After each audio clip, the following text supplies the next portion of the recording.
अब हम आ गए हैं छंद नंबर 10 में। सच्चे देव, सच्चे शास्त्र और सच्चे गुरु, इन तीन का श्रद्धान करना, ये सम्यक दर्शन का लक्षण पूर्व में बताया गया है। तो सच्चे देव समझ लिया, सच्चे शास्त्र समझ लिया, और अब आगे सच्चे गुरु का लक्षण श्लोक नंबर 10 में बताया जा रहा है। तो दोहराएंगे। विषयासावसाती तो विषयासावसातीतो विषयासावसाती तो विषयासावसातीतो निरारंभो परिग्रह निरारंभो निरारंभो परिग्रह परिग्रह निरारंभो परिग्रह निरारंभो निरारंभो परिग्रह परिग्रह ज्ञान ध्यान तपोरत्नस ज्ञान ज्ञान ध्यान ध्यान तपोरत्नस् तपोरस ज्ञान ध्यान तपोरत्नस ज्ञान ज्ञान ध्यान ध्यान तपोरत्नस् तपोरत्नस तपस्वी स प्रशस्यते तपस्वी तपस्वी स स प्रशस्यते प्रशस्यते तपस्वी स प्रशस्यते तपस्वी तपस्वी स स प्रशस्यते प्रशस्यते। तपस्वी माने गुरु, सच्चे गुरु। तो तपस्वी प्रशस्यते माने कहलाता है, माने सच्चे गुरु, सच्चा गुरु कहलाता है। कौन कहलाता है? ये ऊपर जो लक्षण बताए हैं, ये चीजें जिसमें होती हैं वो सच्चा गुरु कहलाता है। क्या क्या चीजें होती हैं? विषयासा वसातीता, माने विषयों की चाह से जो रहित हैं, विषयों की चाह से जो रहित हैं। विषयों की चाह माने किसके विषय? तो पंचेंद्रियों के विषय। जो पांच इंद्रियां हैं हमारी, तो पांचों इंद्रियों के अलग अलग विषय होते हैं। तो उन पंचेंद्रिय के विषयों की चाह से जो रहित होते हैं। तो पंचेंद्रियों के विषय क्या हैं? जैसे स्पर्शन इंद्रिय का विषय है, स्पर्श का हम अपने इष्ट स्पर्श चाहते हैं। जैसे गर्मी अगर हमें लग रही है तो हम शीत स्पर्श चाहते हैं, अगर सर्दी हमें लग रही है तो हम गर्म स्पर्श पसंद करते हैं। तो ये विषय हैं स्पर्श के। तो स्पर्श जहाँ कहीं ऊंची नीची जमीन हो तो हमें चुभती है, तो हम एक सा नरम इस तरह का चाहते हैं। और स्पर्शन के 8 जो विषय हैं, तो वो 8 विषय, उनकी चाह सभी संसारी प्राणियों को लगी रहती है प्राय।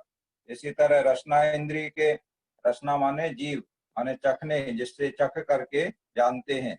तो स्वाद जिसका जानते हैं रसना इंद्रिय से। तो क्या क्या स्वाद जानते हैं? खट्टा, मीठा, चरपरा, कड़वा, कसायला।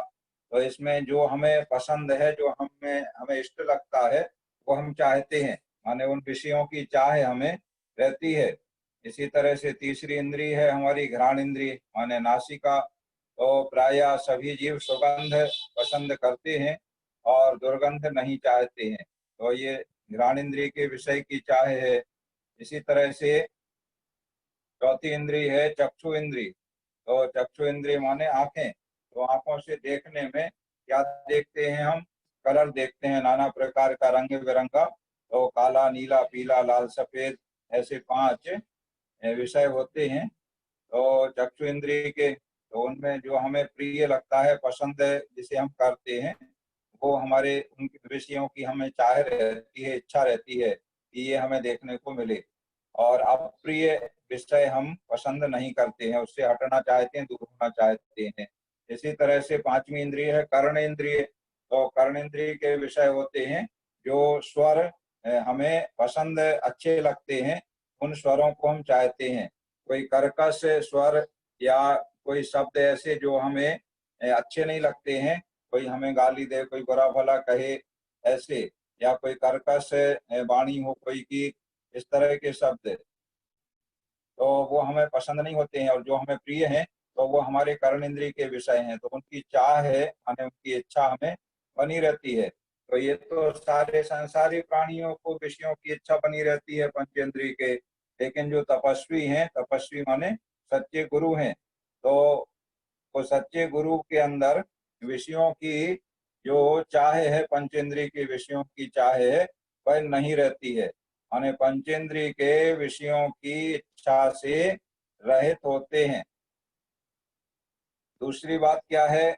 निरारंभो, निरारंभो माने आरंभ से रहित होते हैं। आरंभ क्या कहलाता है? जो कुछ भी हम कार्य करते हैं, क्रिया करते हैं, वह सभी आरंभ कहलाता है। तो घर गृहस्थी के काम है या व्यापार वगैरह के काम है या चलना फिरना काम है, तो ये सब आरंभ के काम कहलाते हैं। तो वह निरारंभ माने आरंभ से रहित होते हैं। माने आरंभ के कोई कार्य जो प्रमाद पूर्वक हम लोग करते हैं, जिस तरह से जैसे कहोगे कि सच्चे गुरु हैं मुनि महाराज हैं, वो भी तो चलते फिरते हैं, तो वो चलते हैं तो उनका चलना अलग होता है और हमारा चलना अलग होता है। हम जो चलते हैं वो प्रमाद पूर्वक चलते हैं और मुनिराज जो चलते हैं वो यत्नाचार पूर्वक चलते हैं। क्रिया समिति से 4 हाथ जमीन आगे की देख करके चलते हैं, जिससे कोई जीव आदि की हिंसा ना हो।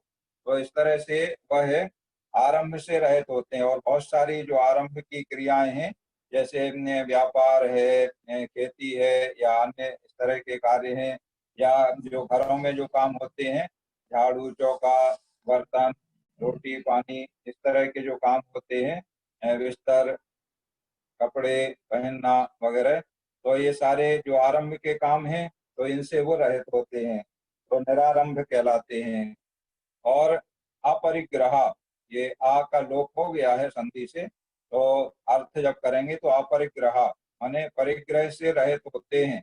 तो परिग्रह के 24 वेद हैं, तो 24 वेद में 10 बहिरंग परिग्रह और 14 अंतरंग परिग्रह। तो इस तरह से अंतर 14 भेद बाहर संग 10 ताते टलें, ऐसा छेराला में पढ़ा है। और पूजन में भी पढ़ते हैं, परिग्रह 24 भेद त्याग करें मुनिराज जी। माने 14 प्रकार का अंतरंग परिग्रह और 10 प्रकार का बहिरंग परिग्रह, ऐसे सभी प्रकार के परिग्रह से रहित होते हैं। तो 3 विशेषताएं हो गई। पहली विशेषता क्या हो गई? विषयासा वसाती, तो माने पंचेंद्रिय के विषयों की इच्छा से रहित होते हैं। दूसरी विशेषता क्या हो गई? नरारंभो माने आरंभ से रहित होते हैं। तीसरी विशेषता क्या हो गई? अपरिग्रह माने परिग्रह से रहित होते हैं। और अगला है ज्ञान ध्यान तपो रत्न, माने ज्ञान ध्यान और तप में लीन रहते हैं। तपस्वी जो सच्चे गुरु हैं, वो ज्ञान ध्यान और तप में लीन रहते हैं। तो देखो, 3 चीजों से तो रहित होते हैं और 3 चीजों में लीन रहते हैं। तो कौन सी 3 चीजों से रहित हो गए? पंचेंद्रिय के विषयों की इच्छा से रहित, आरंभ से रहित, परिग्रह से रहित। इन 3 चीजों से तो रहित होते हैं, माने ये 3 चीजें उनके अंदर नहीं होती हैं। और 3 चीजें होती हैं, क्या होती हैं? ज्ञान ध्यान और तप में लीन रहते हैं। माने उनके पास ये 3 ही काम हैं। ज्ञान के लिए शास्त्र पढ़ेंगे, स्वाध्याय करेंगे, चर्चा करेंगे, इस तरह से ज्ञान में लगे रहेंगे। और ध्यान करेंगे, अपने आत्म चिंतन करेंगे, सामायिक वगैरह में या अन्य अवसरों पे, तो ध्यान में लीन रहेंगे। और तप में लीन रहेंगे, तो तपस्या हर समय तपस्या में वो लीन रहते हैं। जब मुनि महाराज सच्चे गुरु आहार करते हैं, तो आप कहोगे आहार करते समय भी क्या तपस्या करते हैं? आहार करते समय कौन सा, ना ज्ञान में लीन है, ना ध्यान में लीन है, ना तप में लीन है। वो तो आहार कर रहे हैं, हम दे रहे हैं, वो खा रहे हैं, पानी पी रहे हैं, दूध पी रहे हैं, सब काम कर रहे हैं। लेकिन यथार्थ में हमें दिख रहा है कि वो आहार कर रहे हैं, लेकिन यथार्थ में जब वो आहार कर रहे हैं उस समय भी तपस्या कर रहे हैं। कैसे कर रहे हैं? जो तप है 6 अंतरंग और 6 बहिरंग, ऐसे 12 तप होते हैं। तो बहिरंग तप में अनशन ऊनोदर, तो अनशन ऊनोदर रस परित्याग विविक्त सयासन, तो ये जो तप है 6 बहिरंग, तो इन तपों को आहार करते समय भी वो करते हैं। कैसे करते हैं? कि 6 रस होते हैं, तो 6 रसों में से कोई रस का उनके त्याग होता है, तो रस का त्याग है तो तप है, तो वो तप उनका हो रहा है। दूसरी चीज, वो प्रतिज्ञा लेकर के निकलते हैं आहार के लिए जब जाते हैं, जिसे विधि कहते हैं हम लोग कि महाराज की विधि मिल गई या विधि नहीं मिल रही है, तो वो उनकी प्रतिज्ञा होती है, तो वो भी एक तप है उनका।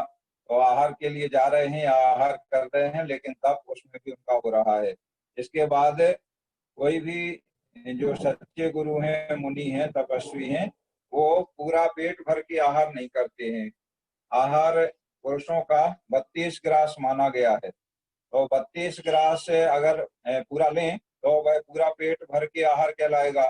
तो प्राय कोई भी साधु पूरा आहार नहीं लेते हैं, 32 ग्रास से कम लेते हैं। तो ऐसा संकल्प करके 32 ग्रास से कम, ऐसा नियम ही है कि पूरा आहार नहीं लेना चाहिए। जो उनका पेट की जो क्षमता है उसके 4 हिस्से करना चाहिए। तो 4 हिस्से में से 2 हिस्से तो भोजन से वो भरें और 1 हिस्सा पानी से भरें, और चौथा जो हिस्सा बचा उस चौथे हिस्से को खाली रखें, ऐसा नियम है। और दूसरा नियम क्या है, 32 ग्रास प्रमाण जो आहार होता है, तो 32 ग्रास पूरा नहीं लें, उससे कम लें। चाहे 1 ग्रास कम लिया तो भी उनका वह पुनोदर नाम का तप कहलाएगा। तो आहार करते हुए भी तप करते हैं। इस तरह से सदा ज्ञान, ध्यान और तप में लीन रहते हैं, वह सच्चे गुरु कहलाते हैं। प्रशस्यते माने कहलाते हैं। तो सच्चे गुरु की 3 विशेषताएं वो मतलब धारण करते हैं और 3 चीजों से वो रहित होते हैं। इस तरह से वर्णन सच्चे गुरु का यहाँ किया गया है। एक बार फिर से समझ लें। विषयाशा वसाती तो माने पंचेंद्रिय के विषयों की चाह से रहित होते हैं। निरारंभ माने आरंभ से रहित होते हैं। अपरिग्रह माने परिग्रह से रहित होते हैं। और ज्ञान, ध्यान, तपो रत्नस माने ज्ञान, ध्यान और तपस्या में लीन रहते हैं। वह तपस्वी माने सच्चे गुरु, प्रशस्यते माने कहलाते हैं। वह सच्चे गुरु कहलाते हैं। माने सच्चे गुरु कौन होते हैं? जो पंचेंद्रिय के विषयों की इच्छा से रहित होते हैं, आरंभ से रहित होते हैं, परिग्रह से रहित होते हैं, ज्ञान, ध्यान और तप में लीन रहते हैं, वे तपस्वी सच्चे गुरु कहलाते हैं। एक बार श्लोक दोहरा लेते हैं। विषयासावसाती तो निरारंभो परिग्रह ज्ञान, ध्यान, तपो रत्नस् तपस्वी स प्रशस्यते। अब देखो, सच्चे देव का लक्षण हो गया, सच्चे शास्त्र का लक्षण हो गया, सच्चे गुरु का लक्षण हो गया। तो सच्चे देव, सच्चे शास्त्र और सच्चे गुरु का लक्षण हमने जान लिया है। इस तरह से सम्यक दर्शन में जो बताया गया था, सम्यक दर्शन के लक्षण में, कि श्रद्धानाम परमार्थानाम आप्तागम तपोव्रताम माने आप्त, आगम और तपोव्रत माने सच्चे देव, सच्चे शास्त्र और सच्चे गुरु का श्रद्धान करना सम्यक दर्शन कहलाता है। तो हमने सच्चे देव को जान लिया, सच्चे शास्त्र को जान लिया और सच्चे गुरु को जान लिया। तो जब तक हम नहीं जानेंगे तो हमें सही श्रद्धान नहीं कर पाएंगे। इसलिए आचार्य महाराज ने तीनों के बारे में हमें विस्तार से बता दिया, परिभाषा बता दी, लक्षण बता दिए। तो ये लक्षण जिसमें घटित हो पाए जाएं, उन्हें हम सच्चे देव, सच्चे शास्त्र और सच्चे गुरु माने और उनका हम श्रद्धान करें। अगर ये लक्षण नहीं है तो फिर वह सच्चे देव, सच्चे शास्त्र और सच्चे गुरु नहीं है, तो खोटे देव हैं या खोटे शास्त्र हैं या खोटे गुरु हैं, तो उनका हम श्रद्धान नहीं करें, उनके प्रति विनय, श्रद्धा, भक्ति वगैरह हमारे अंदर नहीं हो। आगे चल के खोटे शास्त्र, खोटे देव, खोटे गुरु का भी लक्षण बताया जाएगा। तो अभी हमने सच्चे देव, शास्त्र, गुरु को समझ लिया है।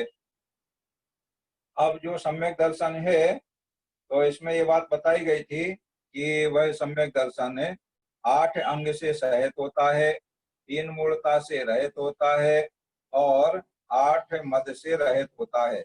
ये बताया गया था ना। तो अब जो 8 अंग से सहित होता है, उन 8 अंगों का वर्णन किया जा रहा है। 8 अंग का वर्णन, एक एक अंग का एक एक श्लोक में वर्णन किया जाएगा। तो पहले अंग का नाम है निसंकित अंग।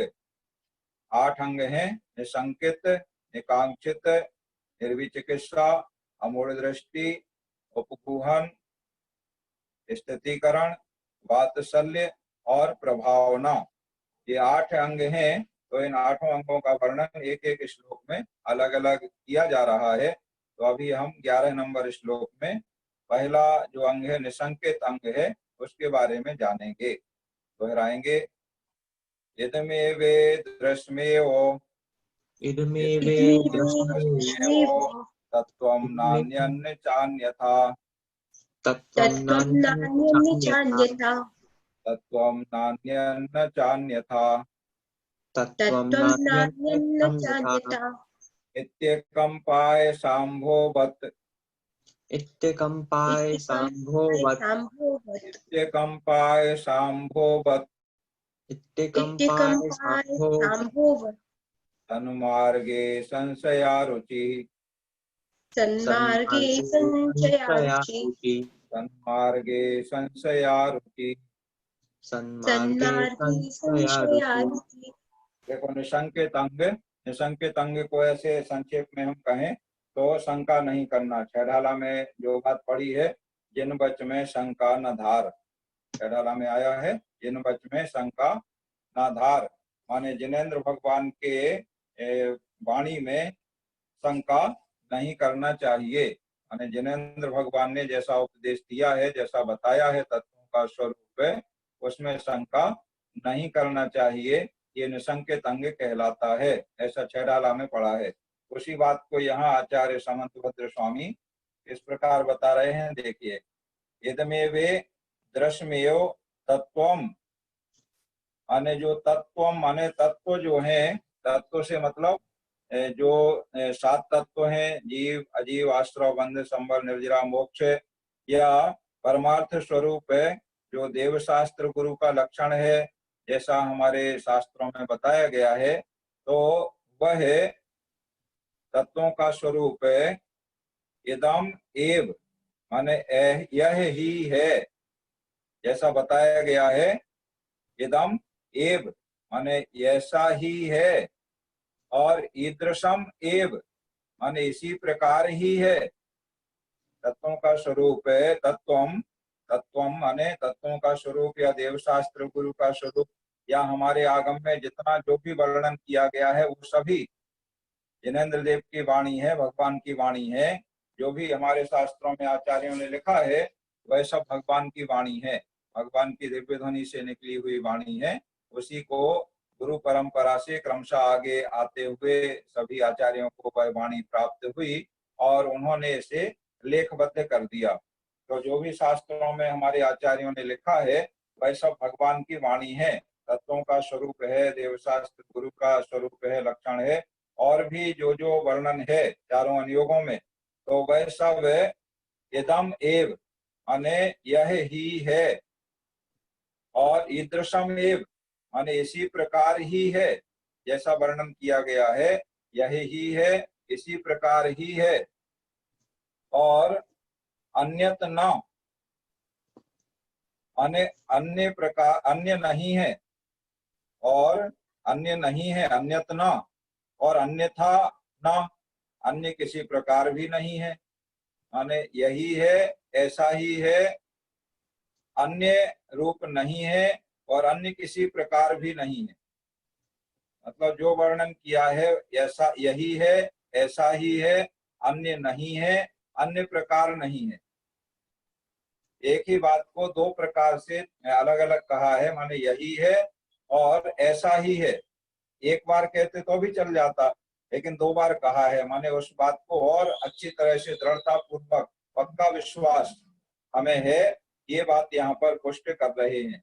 तो इदमेव ईदृशमेव माने यही ही है, ऐसा ही है, तत्वों का स्वरूप है, यही ही है, ऐसा ही है। तत्वम ना अन्य ना चा अन्यथा, माने अन्य नहीं है और अन्य किसी प्रकार भी नहीं है। अब इसी बात को एक उदाहरण दे करके पुष्ट किया जा रहा है। देखो जगह जगह ऐसे उदाहरण मिलेंगे, जैसे वहां कहा गया था मुर्जा क्यों अपेक्षते, भगवान की वाणी में राग नहीं होता है, तो बिना राग के भगवान की वाणी होती है सबके हित के लिए, बिना प्रयोजन के। वहां पर मुर्जा माने वाद्य यंत्र का उदाहरण दिया गया था। ये बजाने वाले के हाथ का स्पर्श होते ही मधुर ध्वनि करने लगता है, उसका कोई प्रयोजन या कोई राग नहीं होता है। ऐसे ही यहाँ एक उदाहरण से संकेत अंग को पुष्ट किया जा रहा है। इत्ते कंपाय शांभोवत, इति माने इस प्रकार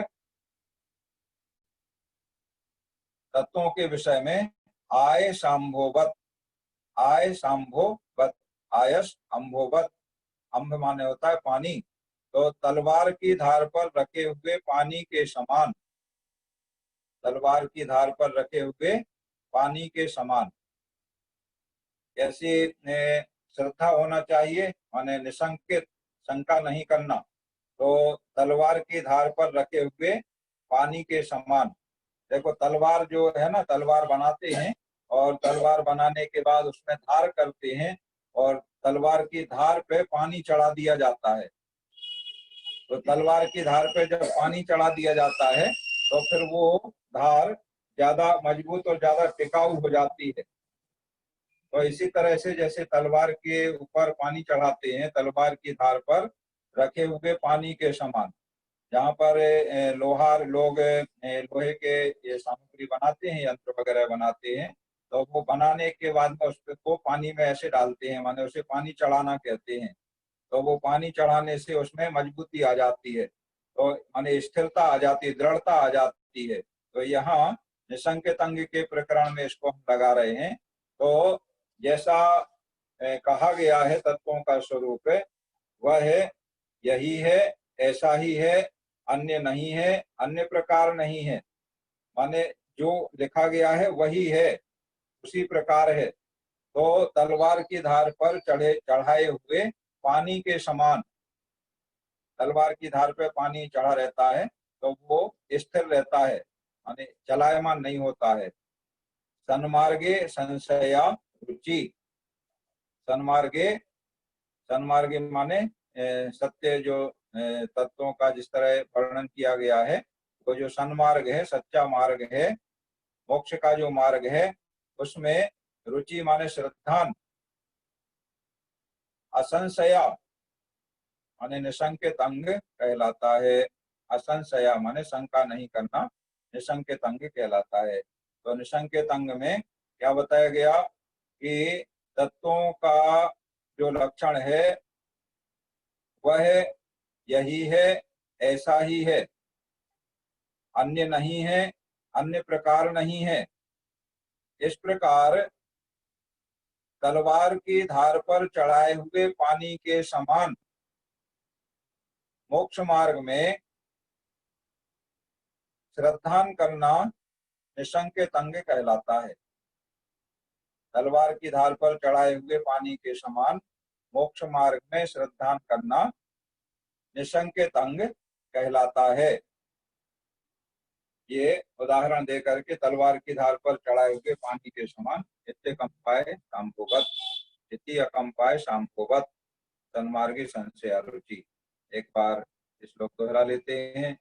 इदमेवे दृश्मेयो तत्त्वं नान्यन्न चान्यथा, इत्येकंपाय शांभोवत, सन्मार्गे संशया रुचि।